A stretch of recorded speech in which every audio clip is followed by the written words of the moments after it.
All right, welcome back. It's week number 31 here at Grapevine CrossFit. This is your programming overview. I'm going to walk you through every workout for this week and what I expect from you as you do it. On Monday, it's Marion's Member of the Month workout. It is going to be a long one. It shouldn't be too terrible unless the weather's really bad. If it is, I apologize, but it's not my fault. It's Marion's, all right? So we have 3 rounds. You're going to run 400 meters, 40 box jumps, 100 meters of our overhead plate carry. The guys will have a 45, ladies will have a 25, and then we'll finish the round off with 500 or 400 meters on the rower. So it's a lot of cardio. We'll break it up a little bit with the box jumps and the carry, but you're going to be moving pretty much the entire time. All right, so start at a pace that you think you can finish at. Don't go out too fast and then end up having to walk your last 400 meters. All right, but this is a nice long grinder to start the week. Tuesday, doing our push press again. We're slowly approaching the end of our current lifting cycle. Push press is going to turn into push jerk the next week. So this is our last week of push press.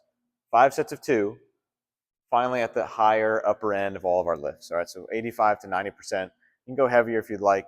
But again, push press is always about developing power and explosiveness through our extension. All right, that's your push press. The Metcon for the day, 3 rounds, 20 toes to bar, 75-foot handstand walk, and then 15 or 12 cals on the assault bike. We haven't done handstand walk in a while. I know there's a lot of people who like to do it, like to try it. Some people hate it because you know that you can't do it. So you'll be on the wall doing wall walks. That's okay.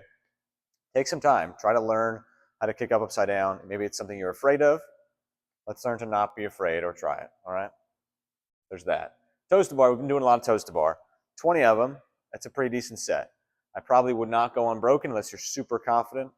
This, just like going into the ring muscle up, so like the GHD ring muscle up from last week, going from a toes to bar into a handstand walk is going to be pretty surprising for some of you who have never done that. Even into a wall walk, your core is very much stabilizing you. All right.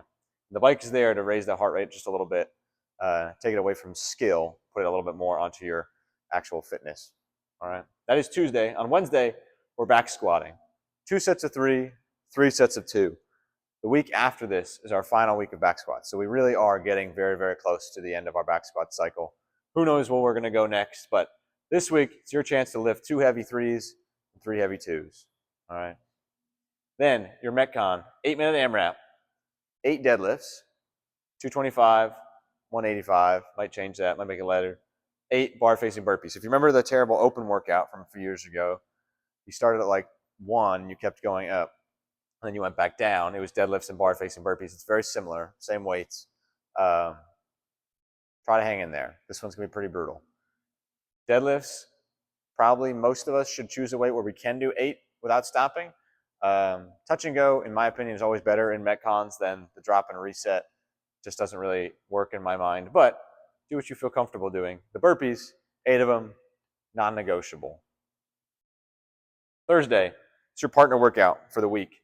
You're going to do 4 rounds, 50 partner wall balls, all right? So you're only doing 25 squats. Hope that makes sense. If I'm partners with Donaldo and I'm on one side of the target, he's on the other, I throw up at an angle, touches the target, comes back down to him, he squats, he throws. All right, it's like a triangle, pyramid, whatever you want to call it. All right, that's a partner wall ball. Then we're going to break out something that we have not broken out in over 2 years. The Atlas balls in the back room, the big cement balls you've probably seen back there. You're going to carry that one person at a time, 320 feet. All right, so that's down and back 4 times. There's no set weight for the carry. Just choose one that is challenging for you. The last thing I want is someone to hurt themselves with an implement that we haven't used. All right, so do your best, be careful, and we'll see how it goes. That's Thursday. On Friday, we have our power snatch EMOM, just like last week, but now we're switching it up. So the volume is very similar. It's going to be 36 total reps, 6 minutes, 6 reps each minute. All right, so a little bit more than the 5 reps from last time. We'll see how it goes. Stay at the same weight. Or again, this is more about conditioning than it is about strength or power. Your Metcon, it's a short chipper. It's all about pulling. All right, 30 or 25 cals on the ski erg, 30 hang power cleans, and then 30 chest to bar pull-ups. All right, it's going to be a lot of fatigue into your pull. Then Saturday, excited about this one. It's the DT rep scheme, but it's all kettlebell movements. 5 rounds, 12 American kettlebell swing, 9 kettlebell taters, and then 6 kettlebell shoulder to overhead. You can do all 6 on one arm, you can do 6, you can do 3 and 3, doesn't matter to me. Let's see if anyone can do this without putting down the kettlebell. We'll find out. But this is week number 31. If you have questions, let me know. And as always, this is all subject to change if I so choose. All right, so be aware of that. Don't set your expectations off of this. Always look at sugar WOD. That is what is final. And even more than that, listen to your coach. That is what's really final. All right, I'll see you in the gym.